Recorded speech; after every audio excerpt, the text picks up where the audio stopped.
Okay, imagine this for a second. A world where we could genuinely understand what animals are saying. Not just, barks or chirps, but their actual language. And what if we could even talk back? Today we're doing a deep dive into something that, honestly, sounds like pure sci-fi, but it's quickly becoming reality. We're looking at how artificial intelligence is starting to help us decode animal languages.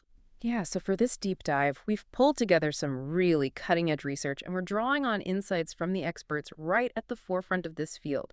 Our mission really is to unpack how AI is bridging this communication gap. It's pretty surprising stuff, and we want to explore what that means for how we see nature and maybe even our own place in it. So let's kick things off with a project that's been making some serious waves. Google DeepMind's Golf and Gemma. And this isn't just about listening in, is it? It's more ambitious. Oh, absolutely. It's quite ambitious. This system, Dolphin Gemma, it aims not just to figure out dolphin sounds, but also to generate response signals. So think of it like they're trying to build a kind of translator, but specifically for dolphins. A dolphin translator. Wow. Yeah, and the technical approach is what's really groundbreaking here. Drew Purves, who heads up nature research at Google DeepMind, he explained it. He said the AI basically segments sounds, turns them into tokens, and adapts them to natural language processing models. Okay, tokens. Like breaking down the sounds into meaningful bits. Exactly. For anyone familiar with NLP, natural language processing, the idea of tokens is standard for human language. Words, parts of words. But applying it here? Well, that's the challenge. How do you define a token in a dolphin's clicks and whistles without knowing the grammar or structure? It's complex. But this method lets researchers study dolphin communication at a level that, frankly, was just unreachable before. It's moving beyond just spotting patterns. That level of detail, it's a huge leap forward, isn't it? It really is. It feels like it shifts from just observation to, well, potential engagement. The possibilities seem huge. Absolutely huge. And this touches on something really fundamental, doesn't it? How we perceive nature. Drew Purves put it quite well. He said, true change can occur when people suddenly begin to perceive nature and their place in it differently. So these technologies, they're not just about filling gaps in scientific data. They can actually foster a kind of awakening. An awakening. How so? Well, if we can genuinely understand another species, maybe even communicate, it could shift our view of animals from just, objects or resources to seeing them as potential conversational partners. Equals, in a sense. That's a profound idea, treating them as equal. It's an empathetic jump, right? Right. Blurring that line between us and them, it points towards a much more interconnected view of life. That really does redefine the relationship. And it's good to know this isn't just happening in one lab or with one species. There's another big initiative, the Earth Species Project. They're broadening the scope quite a bit. That's right. They're a nonprofit, started back in 2017, and they're using AI across a whole range of species. Their main tool is something called NaturalM Audio. They describe it as the world's first audio language model for analyzing animal sounds. An audio language model for animals. Okay. Yeah, the LM there, language model, suggests it's not just processing sound, but looking for deeper patterns, maybe even helping generate communication down the line. And they've already found some fascinating things. Katie Zakarian, the co-founder and CEO, mentioned this, that their research indicates species like elephants, gray parrots, even vervet monkeys seem to use names. Wait, names? As in specific calls for specific individuals. That's what the data suggests. It's pretty astounding. Think about elephants. The AI picked up on specific calls that seem to act like unique identifiers within the group. Wow.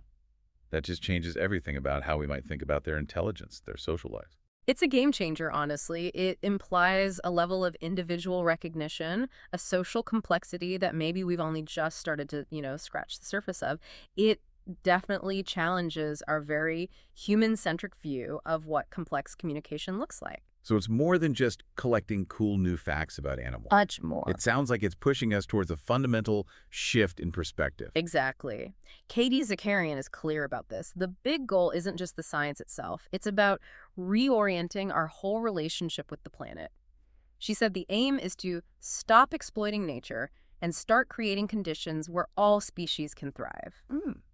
If you connect the dots, maybe true coexistence starts with understanding. Imagine conservation efforts if we could actually grasp what other species need, maybe even through their own words. That's a really profound thought to sit with. So, okay, let's bring this back to the listener. What does all this mean for you, for how humanity sees itself? We've kind of always put ourselves at the top, haven't we? The intellectual pinnacle. Right, and that's the core question these developments raise. How does that perception hold up if we can genuinely communicate with other intelligent species?